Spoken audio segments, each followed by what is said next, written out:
In this tutorial, we're going to talk about literary analysis techniques, and we're going to do this by deconstructing a short story as an example in order to learn how to analyze a story with the critical eye of a writer.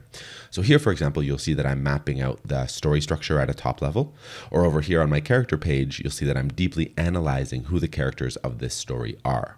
Now, to follow along in today's tutorial, you can just use a pen and paper if you like, but if you wanted to use tools like the plot visualization tool or the character development worksheet that you see in front of you now, I'll provide a link to Scribble below. Now, the reason as writers we need to learn how to analyze stories is because the process of reading as a reader and reading as a writer are two entirely different processes. When we actively read with an eye for exposing the underlying formal qualities of a work, we see the meticulous craftsmanship of the author. This is important to do because when you read masters like Chekhov or Hemingway or Lispector, you'll start to uncover how they're able to so cleverly pull you into their imagined worlds and make you care so deeply. Only when we take a step back emotionally can we start to dissect the story to see how the magic was done. And the reason you want to do this is because by laying bare a great story's component parts, you allow yourself to see the construction of the story, which will help you become a better storyteller yourself. You'll be able to see the shapes of stories that resonate with you the most, and you'll be able to identify themes and genres that you connect to deepest. Let's now talk about how we conduct literary analysis as writers. Now, students or critics will primarily be interested in creating a thesis and then kind of creating a commentary that kind of supports that thesis. As writers, however, although we're observing and picking apart similar things, we're looking to get something different from the experience. We're looking not to be able to kind of critique the story, but instead we're interested in exposing and evaluating the underlying craft. So how do we do that? Well, there are many different ways, but generally we begin our analysis by looking at the literary devices used. And literary devices can be broken up into two main parts. There are literary elements and there's literary techniques. Now, literary elements are generally big picture elements that run through an entire story in some way. So for example, things like setting, theme, mood, characterization, conflict, point of view, structure, theme, and so on. Literary techniques are focused on how the author uses language to convey meaning. So examples of literary techniques include foreshadowing, irony, metaphor, paradox, repetition, simile, and symbolism. I'll link to a great PDF below that breaks down these literary devices in more detail. Now, because the topic of literary analysis is so broad and so deep, today we're just going to focus primarily on literary elements. Now, one of the best ways to learn how to deconstruct stories is to start by deconstructing short stories. So today we're going to deconstruct the work of Anton Chekhov because first and foremost, he's a master of short stories and I want you to learn from the best. And secondly, because his work is in the public domain, so you can follow along in this tutorial and do the deconstruction with me.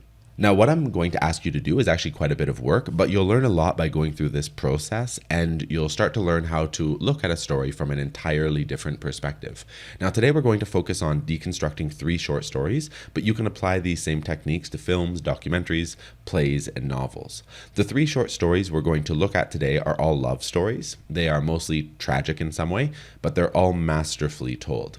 Now, I picked 3 stories that cover a similar theme because I wanted you to see how tackling a single subject can be done from so many different angles.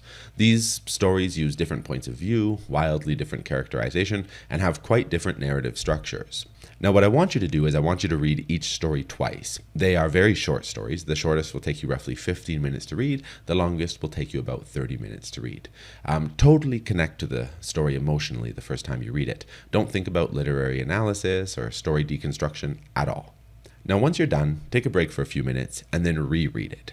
This time as a writer and as a craftsperson. Start your analysis at the uppermost story level. Look at it from the most kind of zoomed out perspective that you possibly can. Now, I'm going to use Scribble to do this work, but you can just use a pen and paper if you want. But the nice thing about using Scribble, though, is that you can put all of your book analysis work in one place. Now, notice here when I'm logged into Scribble, there's this tab for deconstructions here. This is where I can put all of my story analysis work. When creating a new book, all I need to do is simply select deconstruction here, and this will ensure that this book shows up under my deconstructions tab. This allows me to continuously add to a growing library of story deconstructions that I'm doing without having to worry about kind of losing my pen and paper deconstructions. Now, as we read the story, we can make notes in the margin. Now, I personally like to print the stories, as most of these stories are only about 8 to 15 pages long. And in the margins, I want you to start looking for the story scenes, which will help you visualize the story's structure and plot. Now remember, a scene is just a mini story with its own beginning, middle, and end. Webster's dictionary defines a scene as a division of an act presenting continuous action in one place. Scenes also tend to revolve around a central mini conflict that drives the story forward in some way. This story, The House with the Mezzanine, which is linked to below, is a story about an ideological battle between an artist who believes in art and idleness and enjoying our world for what it is versus Lida's view, which promotes the value of being industrious, active, involved politically, and kind of keeping ourselves in a constant state of work in order to improve our worlds. Now, the story gets complicated because our protagonist slowly starts to fall in love with Lida's younger sister, who appears to be much like him in many ways and spends most of her days kind of reading or in some form of leisure. However, Lida views the artist's worldview as a threat to her younger sister, and she goes to great lengths to ensure that no romantic match can be made between her sister and the landscape artist. So that's the story in a nutshell. Once you have it printed, begin by identifying and blocking out the scenes.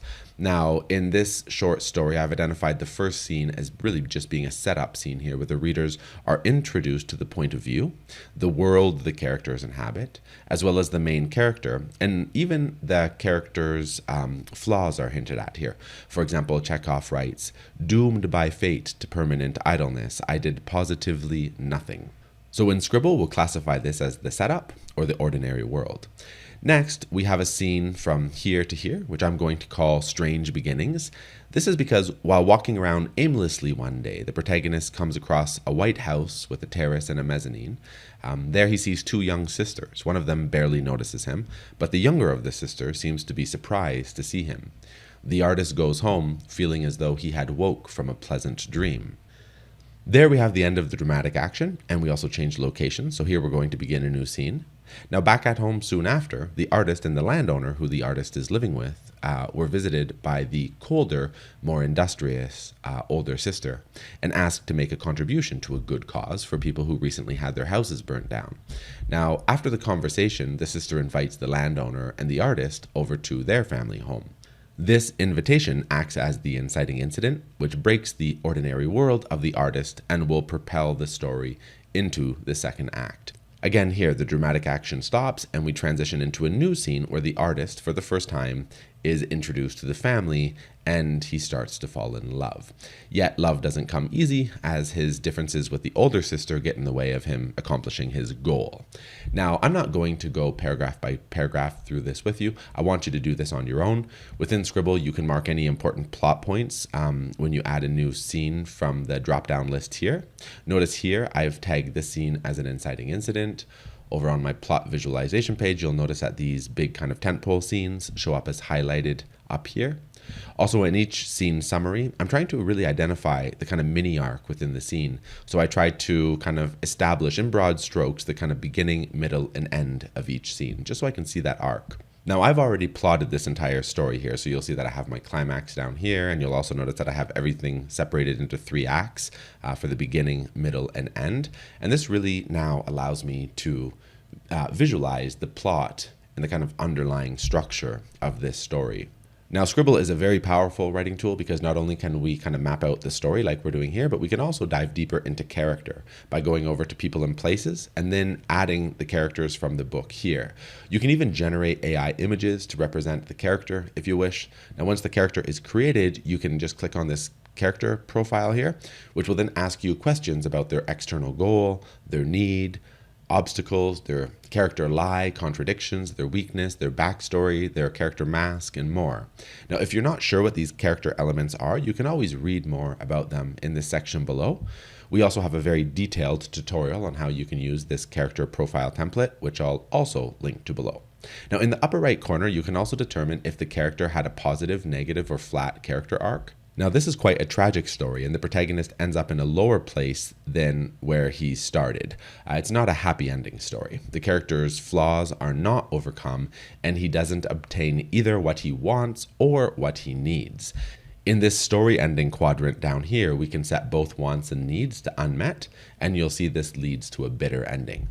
Now, with these character profiles filled out for all 5 characters that exist in the book, as well as our plot visualization page being complete, we'll have a much more well-rounded idea of the underlying craft that supports this entire story and either connects us to it or doesn't. Now, what I want you to do is I want you to conduct a literary analysis on The House with the Mezzanine, Verotchka, as well as The Lady with the Dog, all linked to below, all written by the same author, all love stories, but each one different and unique in its own special way. Now, whether you're using a pen and paper or doing this using Scribble, soon you'll build up a portfolio of story deconstructions, which you can always draw on both to learn from, as well as to use for inspiration for your own stories. Now, what I suggest you do is you focus on story analysis for stories you love and that are written by masters. However, if you're just starting out, for every 10 great stories that you read 1 bad one. Find a short story that has bad reviews. I'll provide a link to some funny Reddit threads where people post links to the worst short stories they've ever read. You can also find many free short stories on Amazon with really low star ratings. The idea here is that you learn to differentiate between bad, good, and great writing. What makes a bad story bad? What makes a mediocre story mediocre? Or what makes a great story great? By analyzing literature with a keen eye for both literary elements as well as literary technique, you'll start to learn how to write better yourself. As a writer, you need to be able to look at a piece of work objectively and know if it's strong or not and be able to articulate why. Looking at your own work and not knowing if it's good, bad, or great puts you in a dangerous position. So learning how to critique books through the process of literary analysis will help you become a better writer yourself and view your own work with better trained eyes. So that's all I have for you today. Remember, all of the resources mentioned in this video can be found below. Also, don't forget to like and subscribe as we publish new tutorials for authors regularly. Thanks for stopping by today.